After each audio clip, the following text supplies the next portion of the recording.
Estamos aqui para isso, numa distribuição, canal Sebos do Igor. Eu sou Igor Fernandes, eu sou um ator de teatro, mas que assim como você também ama os quadrinhos, e esse canal ele está recheado desse conteúdo. Então se você gosta de quadrinhos, você gosta da nona arte, e você adora ler gibis, esse aqui é o seu lugar. Então deixe o seu like, se inscreve. E simbora, meus amigos, que eu abri aqui uma playlist, coloquei o link aqui na descrição do vídeo, para abrir as porteiras de avançarmos e mergulharmos na cronologia do nosso querido Teioso, nosso cabeça de teia. Eu fiz um vídeo especial falando sobre a republicação, né, a reimpressão do número 1 e 2 das edições definitivas do Homem-Aranha lançadas pela Panini, e aproveitei o ensejo para falar e me aprofundar ali na fase do Steve Ditko, que foi o criador do Homem-Aranha junto com o Stan Lee. E agora eu quero avançar, né? E como para avançar nós vamos agora para um próximo run, né? Para uma próxima fase, que é a fase com a arte do John Romita Sr. E ela é uma fase bem extensa, então não dá para fazer tudo de uma vez, senão eu não vou realmente aproveitar e compartilhar melhor com vocês os detalhes dessa fase. Então ela vai ser dividida, a priori eu acredito que em 3 partes, e aqui é a primeira delas, né? Então, Simbora Aviões, ela foi publicada, pegando como base as edições definitivas, a partir da número 3. E vai até a número iniciozinho, a primeira história da número 9. Mas além disso, eu também vou trazer algumas coisas, né? Algumas publicações especiais que também trazem o John Romita desenhando o Cabeça de Teia. Tá certo? Então vamos aqui avançar nessa edição número 3, né?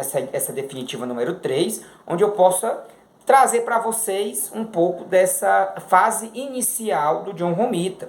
E a primeira história, assim, já é uma lapada muito grande, porque é a famosa história Como Era Verde o Meu Duende, onde finalmente a gente descobre quem é o Duende Verde e por um infortúnio da vida bandida, o Duende Verde manipula as coisas e descobre quem é o Homem-Aranha, descobrindo que ele é o estudante Peter Parker, amigo do seu até então filho, que é o Harry Osborn.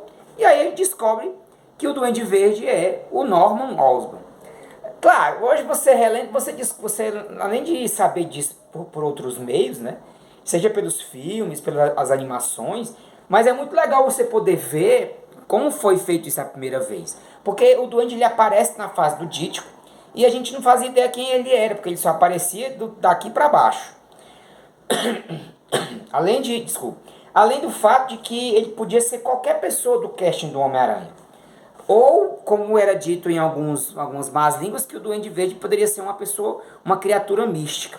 Mas acabou sendo, né, como o próprio Ditko sugeriu ao Stan Lee, que fosse uma pessoa próxima do Peter Parker.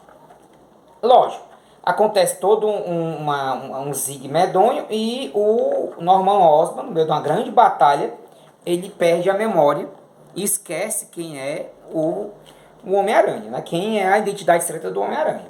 Então a gente avança para uma história muito curiosa, que eu diga-se de passagem, eu nunca havia lido, né? Eu sei que deve ter sido republicada pela RGE, pela Ebal, enfim. Mas eu nunca tinha lido, né? Que é a vez em que o Homem-Aranha é recrutado pela primeira vez pelos Vingadores. E é nessa história onde o Thor confronta o Homem-Aranha para chamá-lo até a Torre dos Vingadores. E o primeiro desafio do Homem-Aranha é capturar o Hulk. Mas os caras botaram para quebrar em cima do Homem-Aranha, porque o cara tem que capturar o Hulk mesmo, porque nessa época era trilocado, qualquer coisa ele ficava com raiva, qualquer coisa se transformava, qualquer coisa ele quebrava tudo. Mas por incrível que pareça, o Homem-Aranha consegue. Só que mesmo assim, a gente vê um aspecto do Cabeça de Teia muito interessante, que é o fato de que ele é muito mais ser humano, ele tem muito mais compaixão do que os outros super-heróis, porque ele percebe a natureza conflitante do próprio Hulk e resolve, assim, dispensar, né? Diz que quem dispensa é o exército, mas também quem dispensa é o Homem-Aranha, que ele dispensou os Vingadores, disse que não tinha visto o Hulk e não quis entrar para os Vingadores, né? E assim, eles que lute, que que o Homem-Aranha é melhor do que eles mesmos, né? A gente sabe. De um modo que... A gente tem algumas histórias que envolvem o filho do J. Jonah Jameson. E assim, a meu ver, eles não convencem tanto. Até ele próprio se tornar um personagem que lá na frente é que a gente vai ver o quanto que ele, né? E aí aparece pela primeira vez o Rhino. Cara, aí é muito legal, porque assim, o Rhino realmente mostra o quão difícil é para o Homem-Aranha lidar com personagens de força bruta. Porque o Homem-Aranha poderia ir com tudo e derrubar um Rhino? Poderia. Mas a destruição ao redor é muito trilouca. Você, claro, você tem as subtramas com a própria Tia May e o próprio avançado relacionamento dele com a Gwen Stacy, mas até então isso ainda é muito cheio de percalços, né? Porque até então, no meio dessa confusão toda, você tem a Mary Jane que chega junto, né? Com gosto de gás. E você tem também personagens como o Shocker, que vão surgindo pra valer, além do fato de que personagens como o próprio Kraven voltam, já arquitetando melhor as suas arapucas com relação ao Homem-Aranha. E a tão emblemática e conhecida Spider-Man, né? Homem-Aranha Nunca Mais. Spider-Man No More. E aquele quadro tão emblemático que aparece no filme, no segundo filme do Homem-Aranha, que é ele colocando o uniforme na lixeira. Mas assim, essa história também tem uma outra coisa característica, que é a primeira aparição do rei do crime, que é o Wilson Fisk. E o avançar do namoro do Homem-Aranha com a Gwen Stacy, e ele indo passeando de moto, que ele comprou uma motoca, meu parceiro. Nós estamos falando dos anos 60, viu? Anos 60, viu? Isso é muita cara da periferia aqui de Pirambu. O cara comprou uma moto, chapa. As comadres querem andar na motoca, tu é doido, é? A Gwen Stacy é Maria Gasolina, meu chapas. Aí, ele, de alguma forma, ele também recria a origem do Homem-Aranha. Ele faz uma atualização aí aos traços atuais. E o primeiro grande confronto do Homem-Aranha com o Rei do Crime é pai do balacobaco, porque acontece de tudo. Tem a peia, tem a chibata e tem o Rei do Crime encurralando o Homem-Aranha e capturando ele e o J. Jonah Jameson, que com seus editoriais estavam denunciando os esquemas do Rei do Crime. Mas nada é tão interessante, porque eu tô pulando algumas coisas, porque eu não quero dar certos spoilers. Porque tem coisa aqui que você tem que ler e se eu botar aqui na sua cara, eu vou te estragar a sua experiência. Tem também momentos maravilhosos, que são as primeiras histórias ali onde você vai vendo que a Marvel vai te levando a crer numa parceria orgânica e fluida entre o Homem-Aranha e o Tocha Humana, do Quarteto Fantástico, que vão depois culminar nas primeiras revistas da Marvel Team Up. Mas calma que isso aqui não chegou aqui ainda não. Por enquanto aqui ainda é exclusivo das revistas Amazing Spider-Man.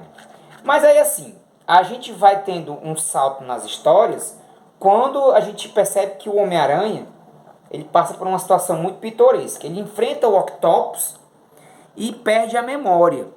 E aí, quando ele perde a memória, ele passa a ser manipulado pelo Octopus. E aí a gente tem a participação de um personagem característico da Marvel, que é o Tarzan da Marvel, que é o Kazar. Não é Quasar não, viu? É Kazar mesmo, viu? Com K. Ele tem um tigre e ele passa a caçar o Homem-Aranha, porque ele é convencido a priori que o Homem-Aranha é um criminoso. O fato dele usar máscara no universo do próprio Homem-Aranha traz à tona essa ideia de ele ser uma espécie de um vigilante ambíguo, onde a sociedade vive perseguindo o Homem-Aranha também por conta dos editoriais do Jameson e desse caráter misterioso do próprio Homem-Aranha. Aí você tem aqui esses extras do John Romita, que é das caracterizações dos personagens, né? E essa caracterização aqui da Mary Jane, que deixa ela lindíssima pra caramba, meus amigos e meus amigos. Pois bem, e aí é na número 4 que a gente vai avançando nessa história meio louca do Homem-Aranha desmemoriado, sem saber quem ele é. E aí, enquanto isso, ele enfrenta o Esmaga-Aranha, o primeiro Esmaga-Aranha que aparece na história, feito pelo como é o nome do cara, meu Deus? O White, Silver White, que é um cientista que ajuda o J. Jonah Jameson Ah, consegui. Deixa eu, cadê o nome dele aqui? O Smite, tá aqui. O Dr. Smite, que cria os esmaga-aranhas que fazem com que o J. Jonah Jameson consiga perseguir o Cabeça de Teia. E é curioso porque a maior parte desses esmaga-aranhas, o Jameson aparece numa televisãozinha para poder assistir de camarote ao mesmo tempo que parecer que é ele que está perseguindo o Teioso, né? Grande bosta. Mas também temos algumas histórias onde o Aranha começa a salvar a Mary Jane, aí você começa a ter uma espécie de intimidade também da Mary Jane com o Homem-Aranha, não só com o Peter Parker. E é algo que a galera pouco fala quando fala dessa fase de John Romita. Porque não é à toa que a Mary Jane começa a ganhar espaço. Antes mesmo do próprio namoro do Homem-Aranha com a Gwen Stacy, que era cheio de percalços. Do Peter Parker com o ciúme da Gwen Stacy com o Flash. Do Capitão Stacy começando a desconfiar quem era o Homem-Aranha. E dentre alguns momentos desse, de ter as participações aí do resto do universo Marvel nas histórias do Homem-Aranha. A exemplo dos próprios Inumanos e da Medusa, rainha dos Inumanos. Essa história é muito legal, é muito engraçada. E a chibata entre ela e o Homem-Aranha é muito boa. Que, claro, né? Assim, parece que o Homem-Aranha é mais forte do que ela, mas é muito, muito pouco. Aí aqui a gente tem uma edição especial, que é da Espetacular Spider-Man, que é uma edição especial em preto e branco, onde, na minha opinião, assim, não sei se você é amante de arte preto e branco, mas eu sou e eu acho que as histórias ficam, até os quadrinhos americanos ficam até melhores do que as histórias coloridas. Com todo respeito aos coloristas, que existem coloristas incríveis, e eu fiz inclusive um vídeo aqui no canal sobre coloristas aqui. E aí, assim, é uma graphic novel bem extensa, onde depois ela vem junto com, até com a própria recontagem da origem, da primeira origem do Homem-Aranha desenhada com a arte do John Romita, onde a gente vai vendo a arte dele evoluindo cada vez mais, já que o John Romita ele chega para desenhar o Homem-Aranha, mas antes dele desenhar o Homem-Aranha ou desenhar as revistas Amazing Spider-Man, ele é levado para as revistas do Demolidor, para que a galera, meio que o Stan Lee, meio que tivesse uma noção se o John Romita seria a melhor escolha. Então no começo ele emula muito a arte do Steve Ditko, mas só depois é que ele vai trazendo ali a sua própria vibe, né, o seu próprio estilo à tona, fazendo com que a gente tenha histórias muito bem desenhadas e com um dinamismo cada vez próprio, né, com a identidade do John Romita cada vez mais bem definida nas histórias. E o que destaca para mim são as capas dele. Eu acho as capas do John Romita muito bonitas. Essa aqui, por exemplo, marca muito a minha infância, porque quando eu era moleque eu cheguei a ter algumas revistas com essas capas da coleção da RGE, que destacava muito nas suas próprias capas as artes do John Romita, que enfim eram sempre as melhores quando o assunto também eram capas, né? E aí sim você tem esse impacto, você tem os reencontros com o Homem-Aranha com seus primeiros inimigos criados com Steve Ditko, mas claro, né, muito bem desenhadas, e você tem essa noção de que o John Romita vai atualizando os primeiros inimigos do Homem-Aranha, né? O Abutre, o Mistério, o Kraven e dentre outros. E aí você tem uma graphic novel onde ele repete a capa do Como é Verde Meu Duende, porque é nessa graphic novel da Espetacular Spider-Man, com dessa vez a revista é em cores, ela é recheada de páginas duplas, e é onde momentaneamente o Norman Osborn ele recupera a sua memória de que o Peter Parker é o Homem-Aranha. E aí onde tem um confronto muito intenso dos dois, que é daquele jeito que a gente gosta, né? Chibata peia pra voar as bandas e rasgar o cu e me dar com o rabo. É aqui que você vai ver isso com Cor de Gás, onde você vê o Duende drogando o Homem-Aranha. Você vai ver uma recorrência de splash pages, páginas duplas e visuais incríveis. Se eu pegar aqui a página dupla que eu adoro, que é quando o Aranha alucina. Peraí, tenha calma. Tá aqui, meu amigo, tome. Momento appreciation Sebos do Igor. É bonito demais, diga se não é, meu parceiro. É bonito demais, meu chaps. Aí, claro, você vai tendo a dinâmica, né? A novelinha, ela é assim. Ela é legal pra quem gosta da novela. Eu gosto da novela. Que é o Peter Parker, a Gwen Stacy, a Mary Jane com esse cabelo horroroso, que eu não gostei. Que eu gosto dela de cabelo longo. Enfim, gostos. E aí você tem, claro, né, algumas histórias bem interessantes, né? Você tem aqui, eu não sei se já é nessa aqui, ainda não é nessa. Mas você tem aqui um confronto do Aranha com o Caveira Vermelha. E o Aranha ele vai avançando no universo Marvel, ganhando certas importâncias, né? E aí começa a galera da Marvel começa a experimentar revistas com a participação do Aranha, que depois não vingam, mas vão se tornar depois na própria Marvel Team Up. Por exemplo, essa daqui que é a Marvel Super Heroes. Mas não tem nada demais. É o Aranha enfrentando um vilão da vez, que é uma espécie de voodoo, mas que depois se demonstra ser uma espécie, como é que eu posso dizer, uma grande ameaça. Mas que faz com que a gente entenda que existem momentos onde o Aranha ele é sempre um lugar de experimentação e de potencialização do universo compartilhado da Marvel. Aí você tem nessa edição número 4 as artes extras, né, de esboços do John Romita com o Cabeça de Teia. E aí é lindo demais, né, cara? Aí aqui eu encerro aqui para com vocês dessa primeira parte, né, da fase do John Romita, chegando na cronologia do Cabeça de Teia. E aí é claro que vai ter muito mais. Então é por isso que eu conto com a sua curtida, com o seu comentário, para que o YouTube recomende e a gente consiga aí avançar nesse projeto.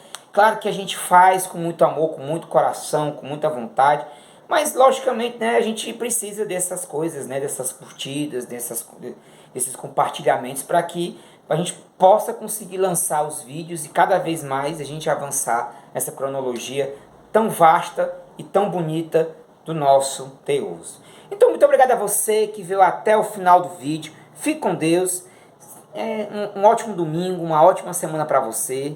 E até a próxima!